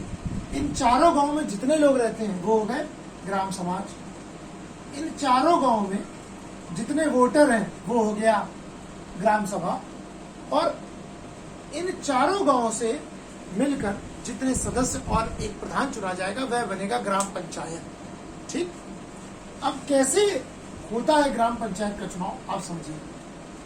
देखिए, ग्राम पंचायत में ये जब चुनाव होते तो व्यक्ति 2 वोट डालता है। हर व्यक्ति, ग्राम सभा का व्यक्ति 2 वोट डालता है ना। अभी अभी उत्तर प्रदेश में संपन्न हुए 2 वोट। देखिए, ये जो पूरी ग्राम सभा है ना आपकी चारों गांव की, इसको वार्ड्स में बांट दिया जाता है, ठीक। किसमें बांट दिया जाता है? वार्ड में। पूरी ग्राम सभा को डिवाइड कर दिया जाता है वार्ड में। एक ग्राम सभा में 1 से लेकर 10 के बीच में वार्ड होते हैं। न्यूनतम 1 से 10 वार्ड तो होते ही। हर वार्ड से एक सदस्य चुना जाता है। जनता उसको डायरेक्ट वोट देकर चुनती है। तो ग्राम पंचायत में जनता 2 वोट देती है। एक अपने अपने वार्ड के लिए। देखिए, पूरी ग्राम सभा को आपने किस में डिवाइड कर दिया? वार्ड में। हर वार्ड से एक सदस्य है, ठीक। तो पूरी ग्राम सभा को आपने 10 वार्ड में बांट दिया। यानी जो 4 गांव है, चारों गांवों को आपने किस में डिवाइड कर दिया? 4 वार्ड में। हर वार्ड से, समझ रहे हैं, पूरे ग्राम सभा को जो 4 गांव है आपने डिवाइड कर दिया 10 वार्ड में, ठीक। अब हर वार्ड से एक सदस्य खड़ा होगा। एक सदस्य एक वार्ड से खड़ा होगा, ठीक। तो 10 वार्ड 10 सदस्य, ठीक। और एक व्यक्ति प्रधान के लिए। एक व्यक्ति से मतलब प्रधान के लिए जितने भी प्रत्याशी होंगे, लेकिन वो समस्त ग्राम सभा के लिए होगा, ठीक। अब जब व्यक्ति ग्राम पंचायत में वोट डालने जाता है तो 2 वोट देता है वो एक साथ। एक वोट देता है वह सदस्य के लिए, एक वोट देता है वह प्रधान के लिए, ठीक। तो ये जो ग्राम पंचायत होती है उसमें 10 सदस्य मान के चलिए जितने वार्डों से चुनकर आए, और उन सदस्यों का अध्यक्ष कौन होता है? ये प्रधान, ठीक। तो ग्राम पंचायत में सदस्य प्लस एक अध्यक्ष होता है ना। मानिए 8 या 10 सदस्य हैं, 10 सदस्य प्लस एक अध्यक्ष, 8 सदस्य। अगर 8 वार्ड में विभक्त है तो 8 सदस्य प्लस एक अध्यक्ष, ठीक। तो जनता इसमें एक चीज याद रखिएगा, ग्राम पंचायत में सदस्य को और अध्यक्ष दोनों का प्रत्यक्ष निर्वाचन करती है, डायरेक्ट वोट देती है जाकर। सदस्य भी खुद चुनती है और अध्यक्ष के लिए भी सीधा वोट डालती है।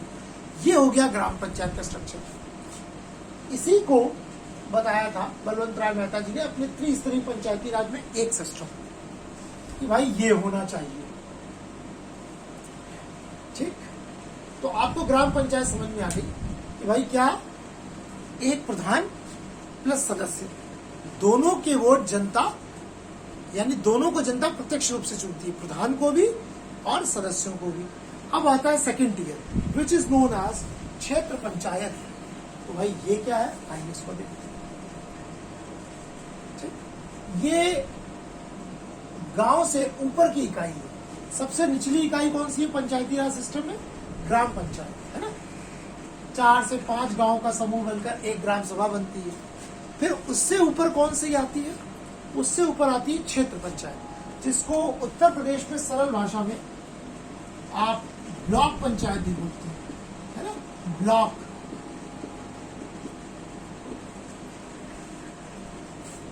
अब ये क्या है? एक ब्लॉक जो है, एक ब्लॉक में, ये ग्राम पंचायत से थोड़ा बड़ा स्तर होता है, बीच का। एक ब्लॉक में यानी कि एक क्षेत्र पंचायत में कम से कम उत्तर प्रदेश में 80 से 85 ग्राम सभाएं होती हैं। एक क्षेत्र पंचायत में मैं 80 गांवों की बात नहीं कर रहा हूं, 80 से 85 ग्राम सभा होती है एक ब्लॉक में, और एक जिले में कई ब्लॉक होते हैं, ठीक। और उनमें कम से कम 80 से 85 ग्राम सभाएं आ जाती हैं। तो 80 से 85 का जो है, 80 से 85 गांव आ जाते हैं।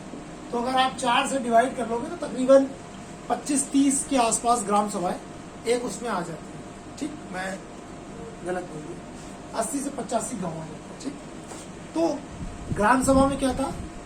एक ग्राम सभा 4 गांव से मिलकर बनती थी, और एक क्षेत्र पंचायत 80 से 85 गांवों से बनकर बनती है। तकरीबन 25 से 30 ग्राम सभाएं एक इसमें होती है, क्षेत्र पंचायत। उत्तर प्रदेश में से क्षेत्र पंचायत को ब्लॉक बोलते हैं। एक ब्लॉक में कितने गांव हैं?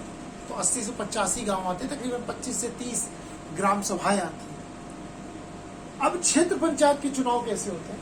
इसमें भी 2 लोग होते हैं। देखिए, अब समस्त ब्लॉक को किसमें बांट दिया गया? ग्राम सभाओं में। अभी क्या था, है ना, कि एक ब्लॉक में तकरीबन 25 से 30 ग्राम सभा होती है, और एक ग्राम सभा में कितने गांव होते हैं? मैंने आपको बताया तकरीबन 3 से 4 गांव। तो अगर एक ग्राम सभा में 3 गांव भी है, और अगर कहीं पर 25 भी ग्राम सभा है, तो आप समझ लीजिए 75 हो गया, है ना? 75 गांव हो गए उसमें, तो कम से कम 75, 80, 85 ऐसे चलता है। तो एक बड़ा जनसंख्या का समूह है। अब इसमें क्या होता है, इस पूरे ब्लॉक को जो है वार्ड में बांट दिया जाता है। इस पूरे ब्लॉक को वार्ड में बांट दिया जाता है। हर वार्ड से एक सदस्य को जनता गांव की चुनती है, प्रत्यक्ष रूप से वोट देती है।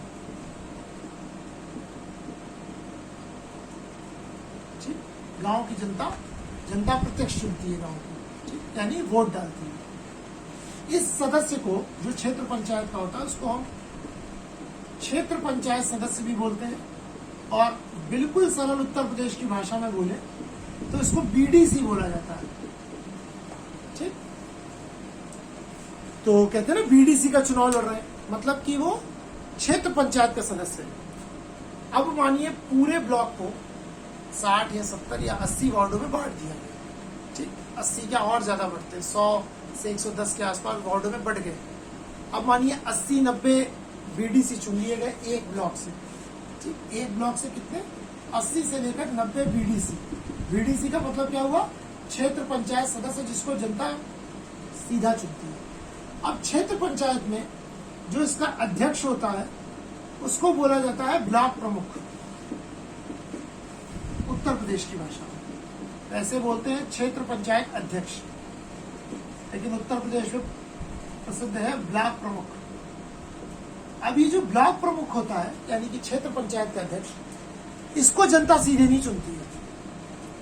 ग्राम पंचायत में जनता क्या कर रही थी, सदस्य को और अध्यक्ष को दोनों को सीधा चुन रही थी, लेकिन क्षेत्र पंचायत में जनता सीधा नहीं चुन रही है। क्षेत्र पंचायत में जनता क्या कर रही है, क्षेत्र पंचायत में जनता सिर्फ सदस्य के लिए वोट डालती है, जिसको आप बीडीसी बोलते हैं। यानी जब क्षेत्र पंचायत के चुनाव होते हैं तो जनता सिर्फ बीडीसी का चुनाव करती है। ठीक, अब ये जो सदस्य होते हैं, मानिए 80 से 90 जो सदस्य होंगे, अब ये लोग वोट देंगे अध्यक्ष के लिए। ठीक, ये सदस्य चुनेंगे अध्यक्ष को।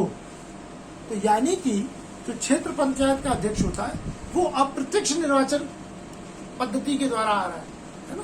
जैसे हमने देखा था राज्यसभा में सदस्य आते हैं, जैसे हमने देखा था राष्ट्रपति या उपराष्ट्रपति का चुनाव होता है।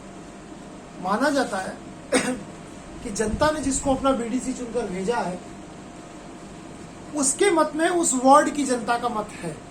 ठीक, उसके मत में उस वार्ड की जनता का मत है। तो एक चीज याद रखिएगा कि ग्राम पंचायत में तो अध्यक्ष और सदस्य दोनों को जनता सीधा चुनती है, लेकिन क्षेत्र पंचायत में ऐसा नहीं है। क्षेत्र पंचायत में जनता सिर्फ सदस्यों को सीधा चुनती है प्रत्यक्ष। अध्यक्ष का निर्वाचन अप्रत्यक्ष रीति से होता है, यानी इनडायरेक्ट सिस्टम से होता है, जिसमें सदस्य खुद अपने अध्यक्ष को चुनते हैं। ठीक, तो ये हुए क्षेत्र पंचायत से। ठीक,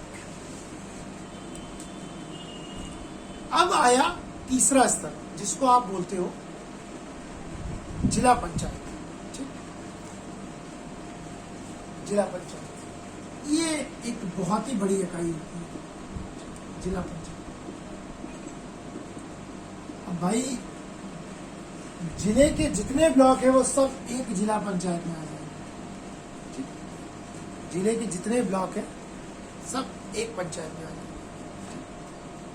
अब मानिए किसी एक जिले में 7 या 8 ब्लॉक है, तो 8 ब्लॉक प्रमुख हो गए, है ना? और एक ब्लॉक में मानिए 25 से 30 ग्राम सभाएं हैं, तो एक ब्लॉक में कम से कम 30 प्रधान हो गए, है ना? एक ब्लॉक में 30 प्रधान, एक जिले में कम से कम 8 ब्लॉक प्रमुख, लेकिन जिला पंचायत अध्यक्ष एक होगा। अब ये जो पूरा जिला है, जब जिला पंचायत का चुनाव होता है तो उसमें भी जनता पूरे क्षेत्र को वार्ड में डिवाइड कर देती है। इसमें भी जनता पूरे क्षेत्र को इसमें डिवाइड कर देती है, वार्ड में। ठीक, पूरा क्षेत्र वार्ड में डिवाइड हो जाता है। ये बड़ा होता है, तकरीबन 50,000 की जनसंख्या पर कम से कम एक वार्ड का गठन होता है 50,000 की जनसंख्या पर, जिला पंचायत का चुनाव बड़ा होता है। यानी 50,000 की जनसंख्या जो है वो एक सदस्य को चुनती है। ठीक, तकरीबन पूरे जिले में 50,000 की जनसंख्या पर 30-40 जो है वह सदस्य जो है चुने जाते हैं। ठीक, जनता जो है जब जिला पंचायत का चुनाव होता है तो सिर्फ और सिर्फ सदस्यों के लिए डायरेक्ट वोट देती है। बिल्कुल क्षेत्र पंचायत की तरह जनता जिला पंचायत में भी सिर्फ सदस्य के लिए प्रत्यक्ष निर्वाचन करती है, अध्यक्ष के लिए नहीं। अब यही सदस्य जिनको जनता चुनती है, इन सदस्यों को बोला जाता है जिला पंचायत सदस्य। उत्तर प्रदेश में जो प्रचलित शब्द है उनके लिए है जिला पंचायत सदस्य। ठीक, अब यही सदस्य मिलकर जिला पंचायत अध्यक्ष को चुनते हैं। तो इसमें भी अप्रत्यक्ष निर्वाचन पद्धति है अध्यक्ष के लिए। यानी कि अगर आप सरल शब्दों में समझें तो जनता तीनों स्ट्रक्चर में सदस्य तो तीनों स्ट्रक्चर के लिए सीधे चुन रही है, चाहे ग्राम पंचायत का सदस्य हो, चाहे बीडीसी हो, चाहे जिला पंचायत सदस्य हो। सदस्यों को तो जनता सीधा वोटिंग से चुन रही है, लेकिन अध्यक्ष जनता सिर्फ और सिर्फ ग्राम पंचायत का चुनती है, जिसको हम प्रधान बोलते हैं। बाकी दोनों स्ट्रक्चर में, क्षेत्र पंचायत और जिला पंचायत में, जनता सिर्फ सदस्यों को चुनती है, और जिन सदस्यों को जनता चुनती है वो फिर अपने अपने अध्यक्षों को चुनती है। ठीक, ये स्ट्रक्चर है इसके चुनाव। ये दिया था बलवंत राय मेहता जी ने। ठीक, आगे और क्या रिकमेंडेशन दी थी, आइए देखते हैं। मैंने आपको मोटे मोटे स्वरूप में ग्राम पंचायत, क्षेत्र पंचायत और जिला पंचायत को बताया। ठीक, तो भाई बलवंत राय मेहता जी ने बोला कि ये 3 स्तरीय पंचायती राज आपको अपनाना पड़ेगा नेहरू जी, तब जाकर आप गांव में पंचायती राज सिस्टम को मजबूत कर पाएंगे। कौन कौन से? ये तीनों जो मैंने आपको बताया, ग्राम पंचायत, क्षेत्र पंचायत और जिला पंचायत। ठीक, फिर उन्होंने बोला कि भाई ग्राम पंचायत की स्थापना प्रत्यक्ष रूप से चुने हुए प्रतिनिधियों द्वारा होनी चाहिए। मैंने आपको बताया सदस्य भी और अध्यक्ष भी दोनों का चुनाव सीधा होना चाहिए। जबकि क्षेत्र पंचायत जो है वो एक निकाय की बॉडी है। ठीक, जो ग्राम पंचायत की बॉडी होगी, उन्होंने बोला ये एग्जीक्यूटिव बॉडी होनी चाहिए, और जो क्षेत्र पंचायत है वो निकाय ऑटोनॉमस। जबकि जो जिला पंचायत है वो सलाहकारी एडवाइजरी बॉडी के रूप में इसको गठित किया जाना चाहिए कि राज्य जो है वो जिलों से एडवाइजरी ले, फिर एडवाइस करे कैसे क्या विकास होना आप बताइए, फिर वो एक खाका खींचे, फिर वो ब्लॉक को दे, फिर ब्लॉक से नीचे प्रधान स्तर पर एक स्ट्रक्चर बलवंत राय मेहता जी ने बताया। उन्होंने बोला कि भाई जो जिला पंचायत का अध्यक्ष है वो जिला अधिकारी होना चाहिए, ये इनकी रिकमेंडेशन थी। ठीक, उत्तर प्रदेश में जिला पंचायत का अध्यक्ष जो है वो जिला का अध्यक्ष, जिला परिषद का अध्यक्ष जिला पंचायत होता है। डीएम जो है वो एक तरह से जिला परिषद को कंट्रोल करता है, और जब मीटिंग होती है तो आप समझ लीजिए जिला पंचायत अध्यक्ष और डीएम साहब दोनों की चेयर साथ में रखती है। ठीक, जिस प्रकार शहर में मेयर का स्थान होता है ना, अभी मैं अर्बन लोकल में बताऊंगा, उसी प्रकार गांव में जिला पंचायत अध्यक्ष का। तो अपने ग्रामीण जिले का जो है जिला पंचायत अध्यक्ष प्रथम नागरिक होता है, जिस प्रकार शहरों में जहां पर नगर निगम है मेयर जिले का पहला नागरिक होता है। तो देखिए देश का प्रथम नागरिक कौन है? राष्ट्रपति। राज्य का प्रथम नागरिक राज्यपाल। अगर शहर है तो वहां का पहला नागरिक मेयर जहां पर नगर निगम है, और गांव में जहां पर गांव में यानी ग्रामीण क्षेत्र में उस ग्रामीण जिले का पहला नागरिक कौन होगा? वो होंगे जिला पंचायत अध्यक्ष। तो डीएम ही इस पूरे जिला परिषद को जो है कंट्रोल जो है करते हैं। अशोक मेहता जी ने बोला कि भाई उनकी रिकमेंडेशन की 3 स्तरीय बनाओ, जो मैंने आपको समझाया कि बिल्कुल उन्हीं के फॉर्मेट को समझाया कि कैसा होता है ग्राम पंचायत, क्षेत्र पंचायत और जिला पंचायत का।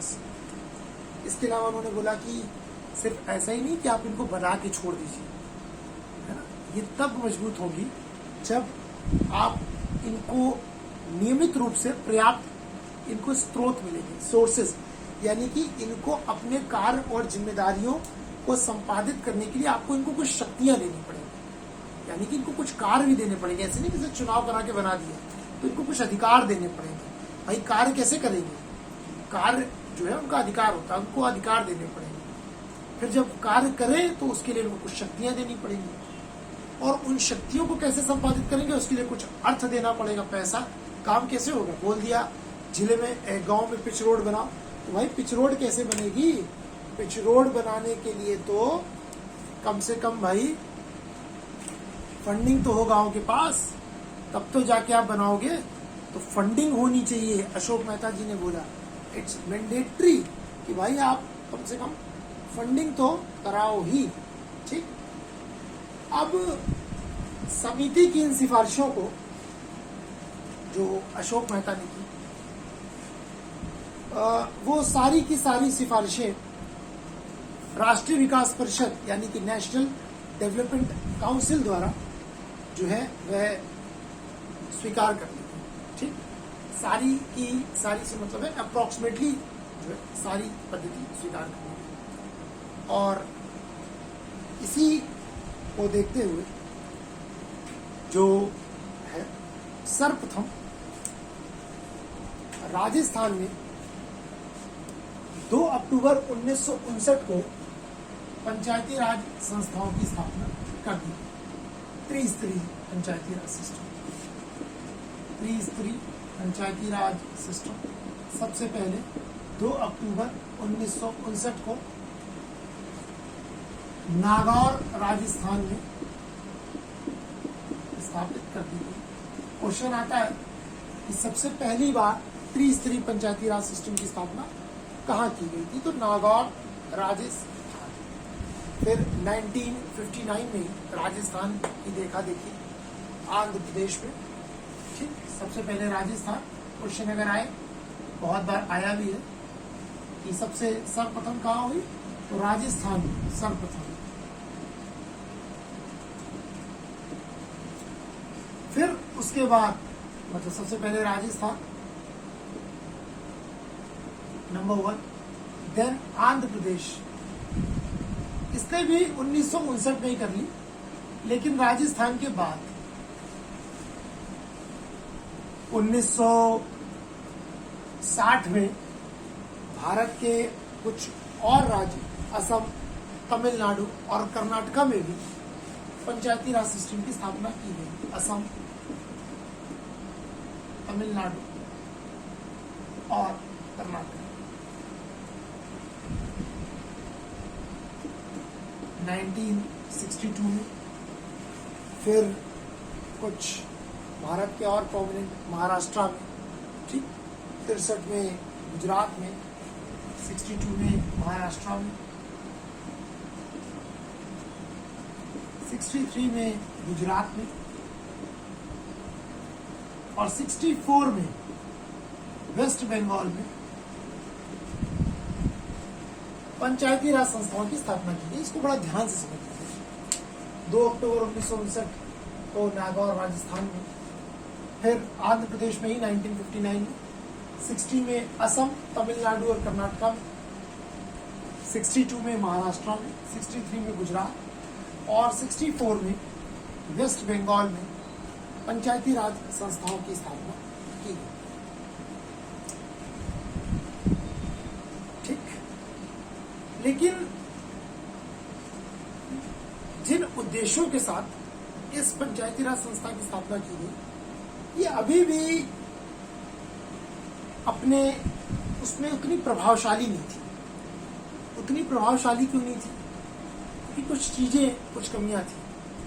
बलवंत राय मेहता की रिकमेंडेशन को आपने लागू तो कर दिया पंचायती राज सिस्टम को करने के लिए, लेकिन अभी ना उनका संवैधानिक दर्जा आपने दिया, ना उनको उतने कार्य दिए गए, ठीक, जितने उनको कार्य दिए जाने चाहिए, ना कोई उनके टेन्योर को, उनके चुनाव को फिक्स किया गया कि हर भाई 5 साल में जैसे अभी चुनाव होते हैं होंगे ही होंगे, ऐसा नहीं था। फंडिंग कोई विशेष नहीं थी। तो उतने इम्पैक्ट में आ नहीं पा रही थी। 59 से सिलसिला चालू था, देखा देखी आप देखिए कितने राज्यों ने चालू किया राजस्थान के बाद, लेकिन वो चीज निकल कर नहीं आ रही थी।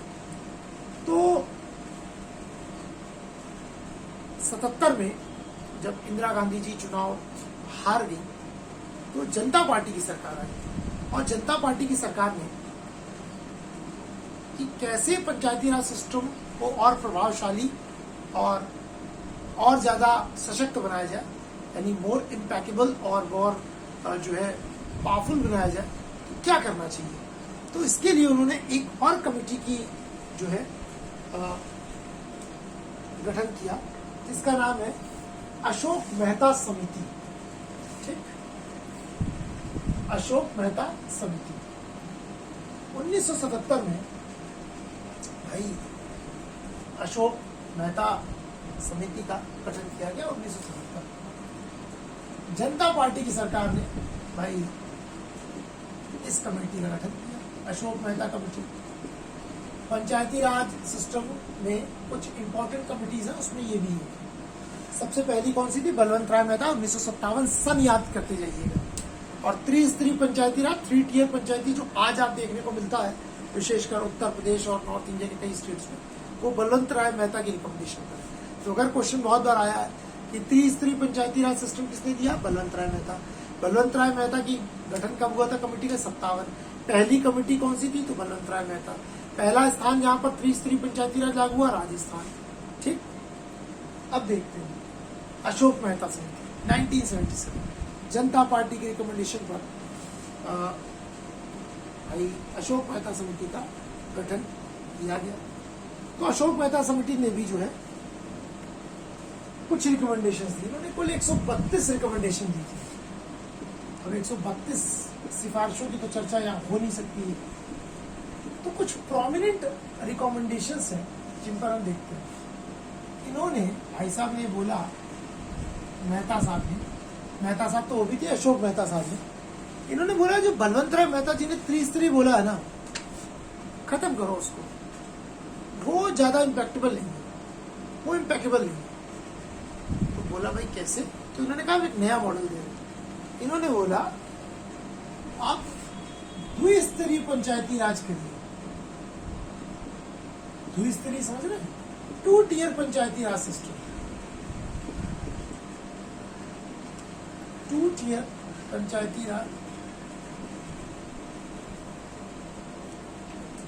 भाई बोला गया ये 2 स्तरीय क्या है? उन्होंने बोला देखिए 2 स्तर है। मेहता जी ने ये 3 स्तर दिए ना, ग्राम पंचायत, क्षेत्र पंचायत, जिला पंचायत। उन्होंने बोला आप एक काम करो, 2 टियर बनाओ। सबसे ऊपर बनाओ जिला पंचायत यानी कि जिला परिषद, और नीचे बनाओ मंडल पंचायत।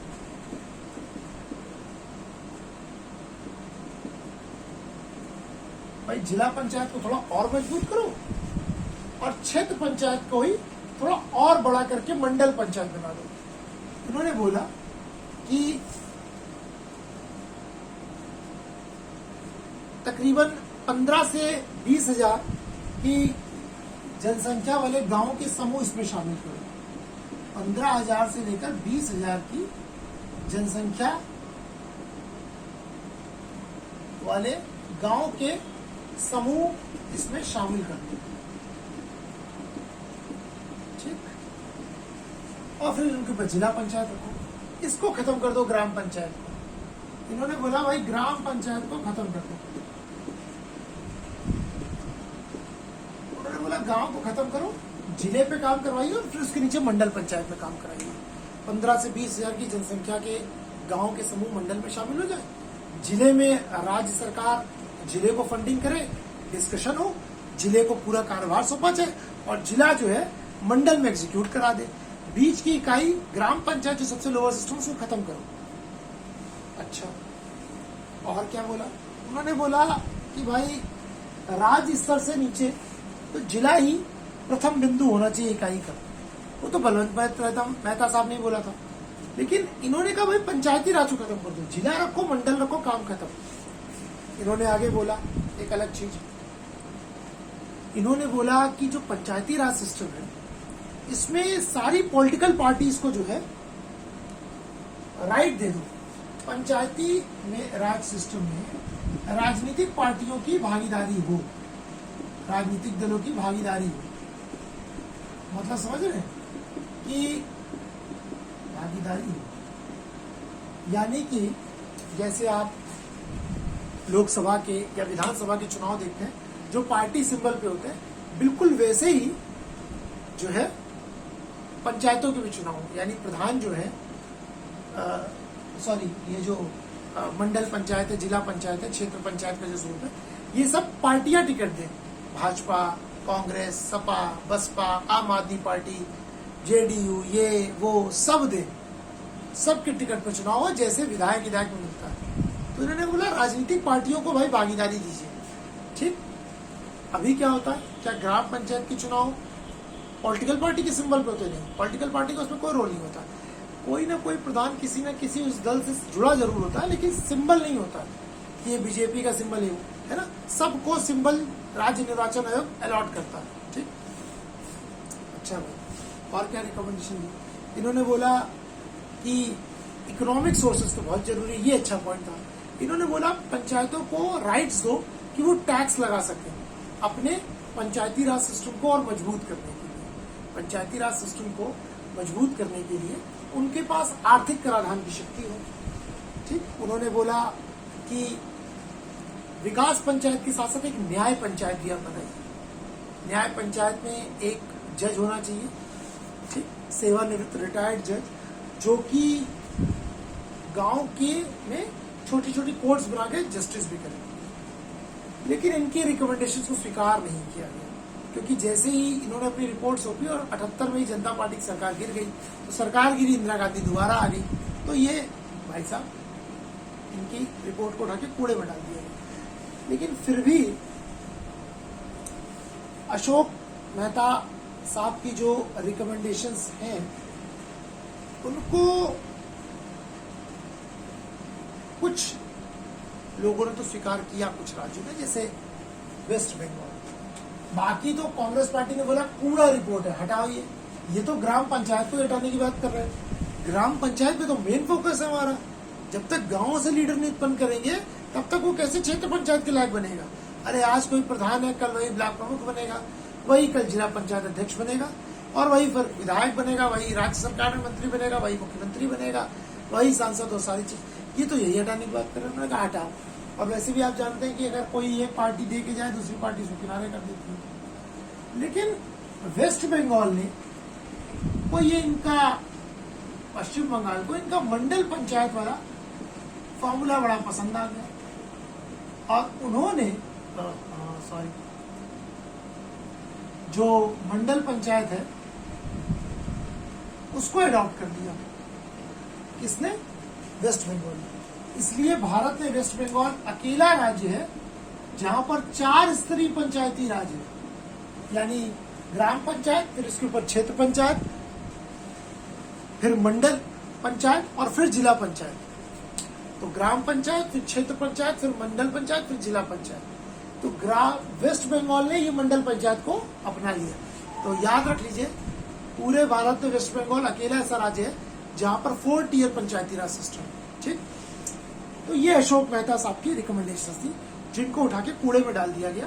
ठीक, स्वीकार ही नहीं किया गया। हाँ, लेकिन अब कह रहे राजनीतिक पार्टियों को भागीदारी, उठा के डाला गया, हटाओ। वहां पर भी राजनीतिक पार्टियां आ जाएंगी तो फिर हर कोई नेता अपने ही घर परिवार के लोगों को करने लग जाएगा। हटाओ ये सिस्टम। लेकिन वेस्ट बंगाल ने इसको स्वीकार किया।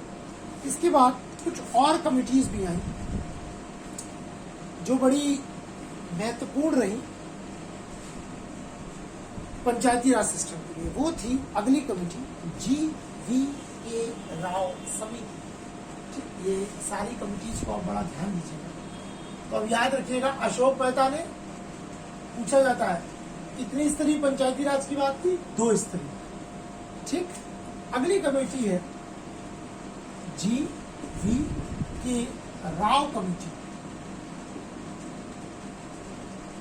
ये कमेटी जो है 1985 में, तो जो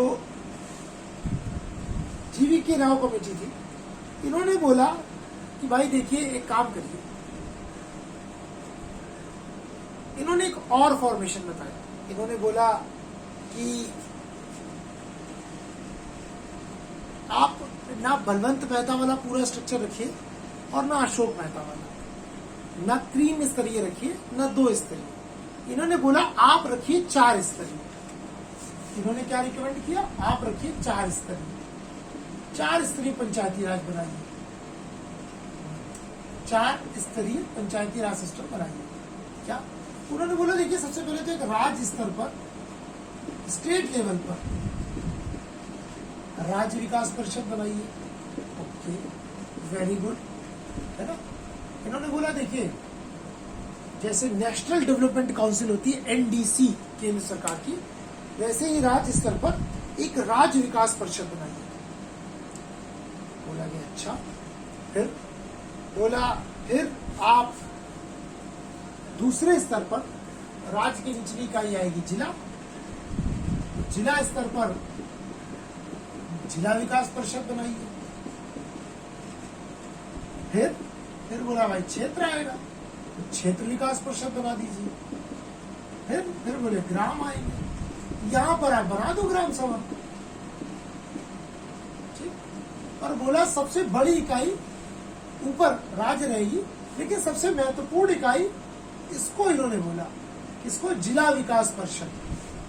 उन्होंने कहा भाई जिला विकास परिषद को सबसे ज्यादा महत्व दो, मुख्यमंत्री राज्य स्तर पर पंचायती राज के लिए काम करे और फिर पूरी फंडिंग जिला विकास को दे दे और जिला विकास जैसे चाहे वैसे खर्च कराए। राज्य सीधा ग्राम पंचायतों को ना दे जैसे अभी करता है। अभी क्या करता है, राज्य जिला पंचायत के लिए अलग फंडिंग करता है। ठीक, ग्राम पंचायतों को अलग आते हैं, उनके काम अलग है, जिला स्तर पंचायत के अलग है, ब्लॉक पंचायत के अलग है, उनकी फंडिंग अलग आती है, उनकी अलग आती है। उसने बोला उन्होंने बोला ऐसा ना करो, सीधा राज्य स्तर पर राज्य विकास परिषद बनाइए, स्टेट का काम खत्म, ये स्टेट डेवलपमेंट काउंसिल सब कुछ देख लेगी, ये देगी डिस्ट्रिक्ट डेवलपमेंट काउंसिल को, और आपका काम खत्म। अब ये पूरा का पूरे क्षेत्र में गांव में काम कराएगा, किस गांव को कितनी फंडिंग देनी है। तो बोला गया यार ये तो फिर कंसेप्ट ही खराब हो जाएगा। मानिए जिला स्तर पे कोई व्यक्ति आ गया और उसकी पसंद का व्यक्ति क्षेत्र पंचायत में नहीं है या गांव में नहीं है, वो तो फंडिंग ही लटका देगा उस गांव की, तो विकास हो गया, फिर से वही चीजें आ गई। ठीक, फिर से जो व्यक्ति जिला पर कंट्रोल हो गया जिला विकास परिषद पे, वो एक तरह से इनडायरेक्टली क्षेत्र विकास पर और ग्राम सभाओं पर भी कंट्रोल कर लेगा।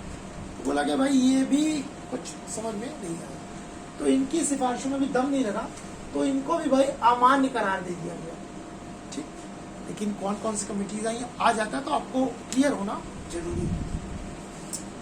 तत्पश्चात फिर एक बड़ी इंपॉर्टेंट कमेटी आई which is known as LM Singhvi, Laxmimal Singhvi समिति कमेटी। बहुत इंपॉर्टेंट, हाई कोर्ट के रिटायर्ड जज थे, इनकी अध्यक्षता में ये बड़ी जबरदस्त कमेटी थी। इसने पंचायती राज संस्थाओं का कायाकल्प कर दिया। बहुत इंपॉर्टेंट कमेटी है, बहुत बार देखिए मैंने जितनी दिखा रहा हूँ आप सब नोट्स बनाते जाइएगा।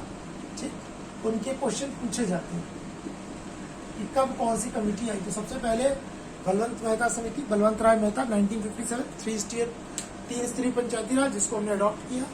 अशोक मेहता 1977, 2 स्तरीय पंचायती राज। ठीक, फिर आए आपकी GVK राव समिति 1985, रिकमेंडेशन 86 में दी, उसको भी करार दिया था। फिर आई लक्ष्मीमल सिंघवी समिति, हाई कोर्ट के रिटायर्ड जज थे और इन्होंने जो है पंचायती राज के पुनरुत्थान के लिए, रिफॉर्मेशन के लिए कुछ बड़ी महत्वपूर्ण जो है रिकमेंडेशंस दी। इन्होंने बोला भाई देखो ऐसा है, ये जो आप लोग 2 अक्टूबर 1959 से प्रयास कर रहे हो और आज तक सफल नहीं हो पाए हो इतनी सारी कमिटीज बनाने के बाद भी, क्योंकि आप बेसिक स्ट्रक्चर पे काम नहीं कर रहे हो। सिर्फ कुछ कोरी कल्पनाएं और योजनाएं बनाने से ये पंचायती राज संस्थाएं मजबूत नहीं होंगी, सिंघवी साहब ने बोला। तो बोला गया भाई फिर क्या किया जाए। उन्होंने बोला देखिए सबसे पहले तो आपको इन लोकल बॉडीज को, शहरी निकाय और पंचायती राज संस्थाओं को संवैधानिक मान्यता देनी पड़ेगी, कॉन्स्टिट्यूशनल स्टेटस, तब बात बनेगी। ठीक, तुम लोगों ने सब कुछ कर दिया, उसको कॉन्स्टिट्यूशनल स्टेटस दिया ही नहीं। और जब उसको संवैधानिक मान्यता ही नहीं दी इतने महत्वपूर्ण खंड की, तो उसकी महत्वता स्थापित ही नहीं हो पाएगी। तो उन्होंने बोला भाई सबसे पहले तो संवैधानिक मान्यता दो। दूसरी बात, अशोक मेहता की बात को तो भूल के ना स्वीकारना, मतलब बोला गैर दलीय व्यवस्था कराओ, गैर दलीय चुनाव व्यवस्था, यानी नॉन पॉलिटिकल पार्टी सिस्टम होना चाहिए। यहाँ पर कोई भी केंद्र और राज्य स्तर की पार्टी इसमें इन्वॉल्व नहीं होनी चाहिए कि वो घुस गए, ठीक है, तो वो टिकट बांट रहे हैं, तो पता चले प्रधानमंत्री ग्राम प्रधान के चुनाव में भी आ रहे हैं प्रचार करना, है ना, कि भाई वोट दिया जाए।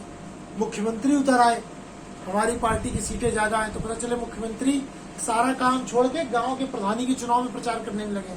हर प्रधान हमारे आईएम बीजेपी कैंडिडेट है, चलिए चलिए, तो मुख्यमंत्री काम करेंगे कि 5 साल चुनाव ही होता रह जाएगा, ठीक। तो गैर दलीय होना चाहिए, बहुत अच्छी चीज, बिल्कुल इसको स्वीकारा गया, इसको भी स्वीकारा गया। फिर उन्होंने बोला कि भाई नियमित रूप से चुनाव कराओ। अभी तक क्या था, एक बार चुनाव हुए, पता चले 25 साल तक चुनाव ही नहीं हुए। और सिस्टमेटिक चुनाव कराओ। अभी तक क्या था, एक व्यक्ति ब्लॉक से आता था, गांव में समस्त जनता को इकट्ठा किया और बोला भाई आप में से कितने लोग प्रधान के पद के लिए खड़ा होना चाहते हैं। पता चले खुली पंचायत, है ना, एक बीडीओ साहब आ गए ब्लॉक से, अब पूछा ये बताओ कि भाई तुम्हारी ग्राम सभा में चारों गांव के लोगों को बुला लिया, कितने लोग प्रधान पद के प्रत्याशी हैं भाई, कितने लोग प्रधान में खड़े होना चाहते हैं। 4 लोगों ने हाथ उठा दिया। अच्छा ABCD ये 4 लोग खड़े होना चाहते हैं, तो भाई ये बताइए कितने लोग A के लिए हाथ उठाना चाहते हैं, कितने लोग B के लिए, कितने लोग C के लिए, कितने लोग D के लिए। D में ज्यादा हाथ है, D बन गया प्रधान, खत्म, जाओ। फिर पता चले 20 साल तक D ही है, क्यों, क्योंकि चुनाव ही नहीं हो रहा है, फंडिंग भी नहीं है, नाम के हो गए भाई प्रधान जी है, प्रधान जी है, वह सेलेक्ट बढ़ गया खुल के। वैसे ही प्रधानी के चुनाव में इतना कॉन्फ्लिक्ट होता है, तब तो आप सोचिए, लेकिन तब इतनी फंडिंग नहीं थी तो इतना बैर नहीं था। तो लक्ष्मीलाल सिंघवी जी ने कहा कि भाई ये करना पड़ेगा। उसके बाद उन्होंने बोला कि न्याय पंचायत और ग्राम न्यायालयों की भी स्थापना करो, है ना, ग्राम हर प्रकार से ये आत्मनिर्भर बने। रूरल कोर्ट्स, आर्थिक रूप से इनको आत्मनिर्भर बनाओ, यानी कि काफी सारे कार्य दो, छोटे मोटे तो टैक्स भी लगा सकेंगे, तब तो ये आत्मनिर्भर बनेंगे, ठीक। लक्ष्मीलाल सिंघवी की जो है, और उन्होंने बोला कि आत्मनिर्भर बनाओ और वित्तीय संसाधन भी उपलब्ध कराए राज्य, फाइनेंशियल सपोर्ट उपलब्ध कराए, वित्तीय संसाधन जो है, संसाधन उपलब्ध कराया राज्य। तो ये भी मान लिया गया, ये भी मान लिया गया, ये भी मान लिया गया। हर 5 वर्ष में चुनाव होते हैं, कोई पॉलिटिकल पार्टी का इन्वॉल्वमेंट नहीं होता है। 73वें संविधान संशोधन द्वारा इसको दे दिया गया। कई कर और सारे पट्टे अट्टे लोग खुद करते हैं, राज्य वित्त आयोग। तो लक्ष्मी इसको कुछ हद तक स्वीकारा गया है, मैंने आपको पढ़ाया, ग्राम न्यायालयों की स्थापना की गई है, लेकिन उतना कारगर नहीं सिद्ध हुआ जितना बाकी को स्वीकारा गया। इसमें अभी काम होना बहुत बाकी है। तो बाकी रिकमेंडेशंस को इनकी स्वीकार कर दिया गया। इसके बाद पीके थुंगन कमेटी आई 1989 में। पीके थुंगन, इन्होंने भी मोटा मोटा इन सारी चीजों पर बात करी कि भाई इसको कॉन्स्टिट्यूशनल दर्जा दो, बिना कॉन्स्टिट्यूशनल दर्जे के काम नहीं बनेगा। पीके थुंगन कमेटी, पीके थुंगन कमेटी,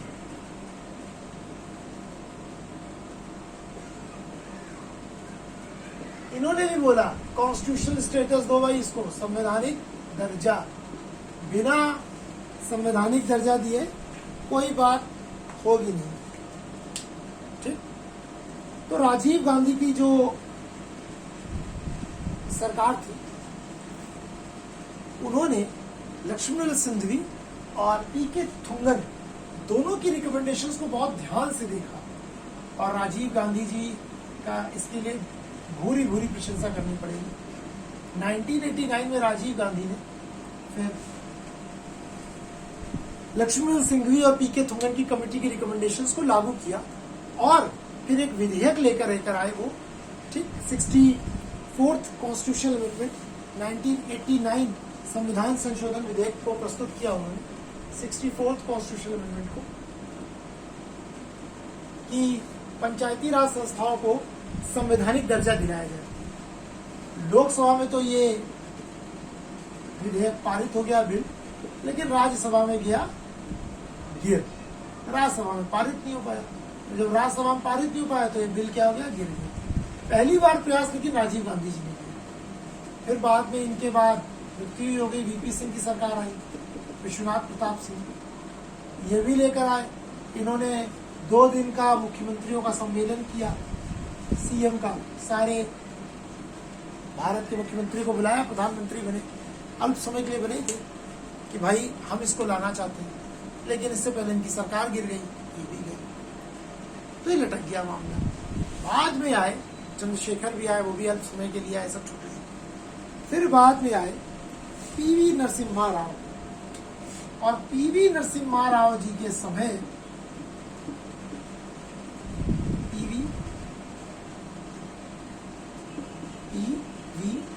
नरसिम्हा राव,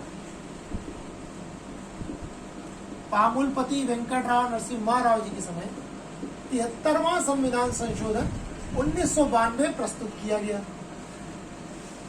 और ये 73वां संविधान संशोधन 1992 में जब इंट्रोड्यूस किया गया तो ये लोकसभा में भी पास हो गया और राज्यसभा में भी पास हो गया, और तत्पश्चात 17 राज्य की विधानसभाओं ने भी इसका अनुमोदन कर दिया। ठीक, भाई लोकसभा और राज्यसभा से पास हो गया, ठीक, फिर 17 राज्यों की विधानसभाओं ने भी इसको रिकमेंड कर दिया कि भाई ठीक है, हम बिल्कुल एग्री हैं पंचायती राज के लिए। और फिर 24 अप्रैल 1993 को राष्ट्रपति ने इस पर हस्ताक्षर कर दिए, और राष्ट्रपति के हस्ताक्षर करते ही बिल क्या बन जाता है, एक्ट। और उसी दिन से 73वें संविधान संशोधन 1993 यानी 73वां संविधान संशोधन इंट्रोड्यूस बाद में किया गया था। लेकिन अगर आपसे पूछा जाए कि पंचायती राज संस्थाओं के लिए 73वां संविधान संशोधन कब आया था, तो 1992 में, लेकिन इसको लागू किया गया 1993 में। 73वां संविधान संशोधन 1993 के तहत फिर पंचायती राज संस्थाओं को संवैधानिक दर्जा दे दिया गया। ठीक, तो पंचायती राज संस्थाओं को संवैधानिक दर्जा 73वां संविधान संशोधन 1992 के द्वारा दिया गया, जिसको इम्प्लीमेंट किया गया 1993 में। ठीक, और इसी के समय 74वें संविधान संशोधन के तहत अर्बन लोकल बॉडीज यानी शहरी स्थानीय निकायों को दे दिया गया। 73rd कॉन्स्टिट्यूशनल अमेंडमेंट 1993 में इसको लागू कर दिया गया। और फिर संविधान में भाग 9 को, पार्ट 9 को पुनः स्थापित किया गया। ठीक, और पार्ट 9 में पंचायती राज को, और पार्ट 9A में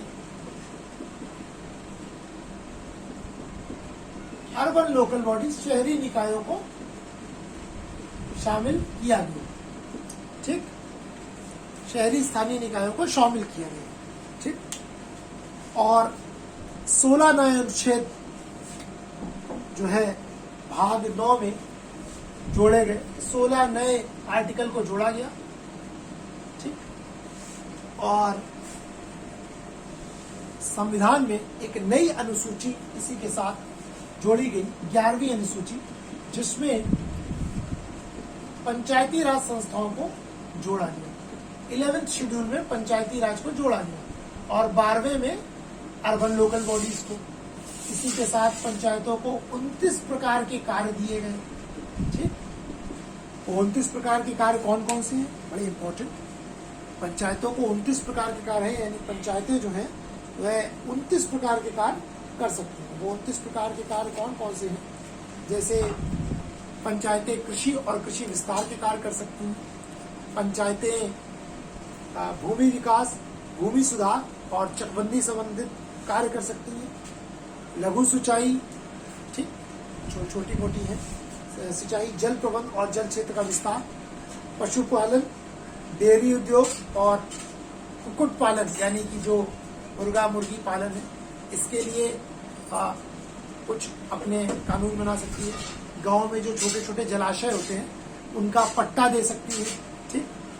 और स्कूलों के संचालन में जो है प्रधानों का योगदान होता है। इसके अलावा लघु वन उपज को पैदा कर सकती है। फॉरेस्ट में जो छोटे छोटे कुटीर उद्योग होते हैं, बांस का लकड़ी के जो सामान बनते हैं। इसके अलावा गरीबी उन्मूलन के कुछ कार्यक्रम में जो है इनका रोल होता है, सहभागिता होती है, ठीक। इसके अलावा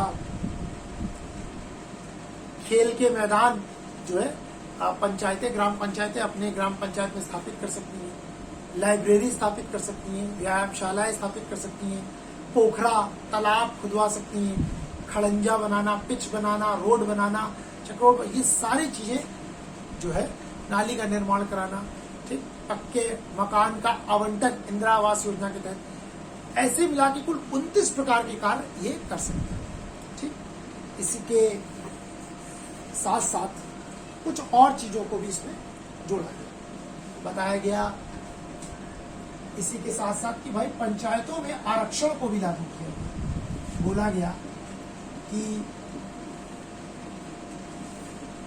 SC, schedule caste, ST, OBC और महिलाओं को आरक्षण प्रदान किया जाएगा, ठीक। देखिए, सबसे निचले स्तर पर ही महिलाओं को आरक्षण प्रदान किया गया है इसमें, ठीक। हाँ, ये राज्यों के ऊपर है कि वो कितना आरक्षण महिलाओं को देना चाहते हैं। उत्तर प्रदेश में महिलाओं को 1/3 आरक्षण है, यानी पंचायत की जितनी सीटें हैं उसमें 1/3 महिलाओं के लिए, यानी कि 33%। बिहार में 50% है, ये उनके ऊपर है। बिहार में 50% है, ठीक, यानी जितनी पंचायती राज की सीटें 50% बिहार में महिलाओं के लिए आरक्षित है। हिमाचल प्रदेश में 50% है, छूट दी गई है जो राज्य अपने स्तर पर चाहे, लेकिन 33% तो देना ही पड़ेगा, 1/3 रिजर्वेशन तो देना ही पड़ेगा। SC, ST और OBC को उनकी जनसंख्या के अनुपात में आरक्षण प्रदान किया जाएगा, ठीक। और चलता है ये आरक्षण तीनों स्तर पर रहेगा, ग्राम पंचायत, क्षेत्र पंचायत और जिला पंचायत। महिलाओं को भी आरक्षण तीनों स्तरों पे होगा, यानी जिला पंचायत की जितनी सीटें उसका 1/3, ग्राम पंचायत की जितनी सीटें उसका 1/3, क्षेत्र पंचायत की जितनी सीटें उसका 1/3, सब में 1/3 आरक्षण प्रदान कराया जाएगा, ठीक। और बताया गया कि भाई कौन सा व्यक्ति योग्य होगा जो पंचायत का चुनाव लड़ सकता है। तो क्लॉज तो सिंपल है, पंचायत का चुनाव लड़ने के लिए किसी व्यक्ति की न्यूनतम आयु 21 वर्ष की होनी चाहिए। जो भी व्यक्ति 21 वर्ष की आयु पूर्ण कर चुका होगा वो व्यक्ति प्रधानी का चुनाव या पंचायतों में सदस्य का चुनाव, BDC का चुनाव, कोई भी चुनाव लड़ सकता है। क्षेत्र पंचायत, जिला पंचायत, ग्राम पंचायत, तीनों का चुनाव लड़ने के लिए कम से कम व्यक्ति की कितनी आयु होनी चाहिए? 21 वर्ष की वो आयु पूर्ण कर चुका हो। बाकी क्लॉज आपको पता है, भारत का नागरिक हो, उस राज्य का नागरिक हो, ठीक, उस गांव की जहाँ पे उसको ग्राम सभा का चुनाव लड़ना, उसकी वोटर लिस्ट में उसका नाम होना चाहिए, ये आवश्यक है, ठीक। ये सारे क्लॉज है, ठीक। भाई कम से कम उस वोटर लिस्ट में उसका नाम हो, सारी चीजें हो। 29 प्रकार के कार्य पंचायतों को सौंपे गए, ठीक। पंचायतों का चुनाव कौन संपन्न कराएगा, उसके लिए एक प्रावधान किया गया अनुच्छेद 243 में। सब जो है पंचायतों की जो बात है वो आर्टिकल 243 में है, बड़े विस्तार से। अनुच्छेद 43 में 3A, B, C, D, जैसे जो मैंने आपको योग्यता संबंधी बात बताई वो 243D में है। मैं जो राज्य निर्वाचन आयोग की बात कर रहा हूँ, स्टेट इलेक्शन कमीशन की, वो आर्टिकल 243K में है, ठीक। तो जितनी भी पंचायतों की बात है वो संविधान की 11वीं अनुसूची में है, भाग 9 में article 243A, B, C, D, E, F, G, H ऐसे करते हुए क्लॉज है, ठीक। तो 243K में स्टेट इलेक्शन कमीशन की बात है। राज्य निर्वाचन आयोग, भाई बोला गया कि जैसे विधानसभा और लोकसभा के चुनाव कराने के लिए केंद्रीय निर्वाचन आयोग होता है, वैसे ही पंचायतों के चुनाव कराने के लिए और अर्बन लोकल बॉडीज के एक राज्य निर्वाचन आयोग है। और राज्य निर्वाचन आयोग जो है वो इन पंचायतों के चुनाव को कंडक्ट कराएगा, ठीक।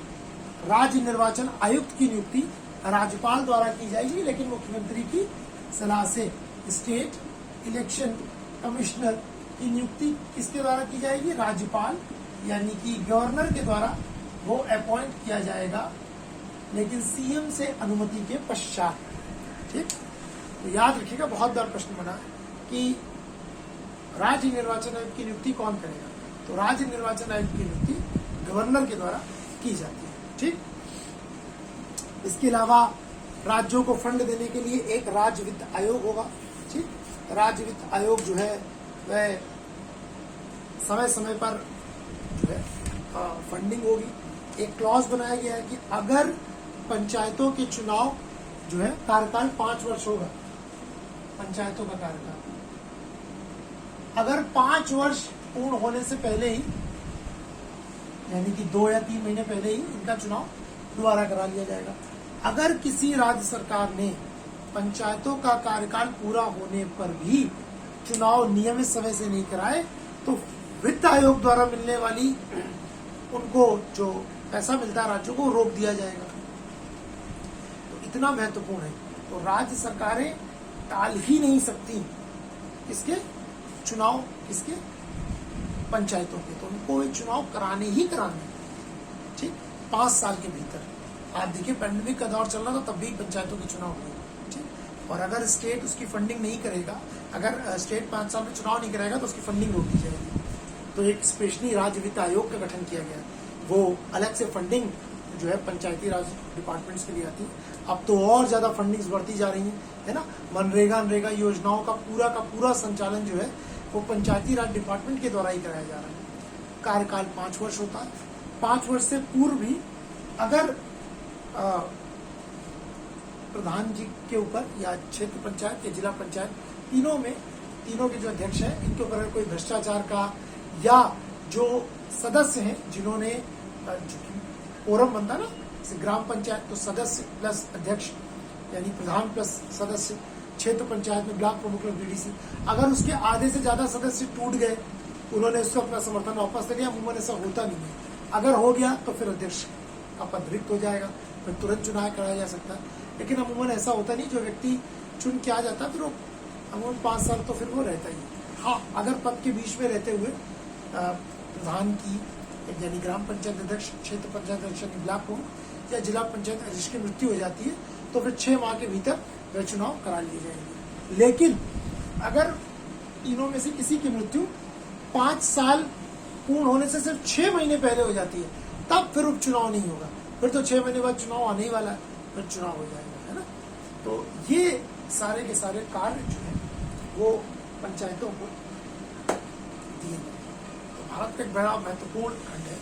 तो मैं आशा करता हूँ कि पंचायतों से संबंधित जितने चीज़ें आज हमने डिस्कस की वो आपको समझ में आई होंगी और मैं उसे समझाने में जो है सार्थक हुआ।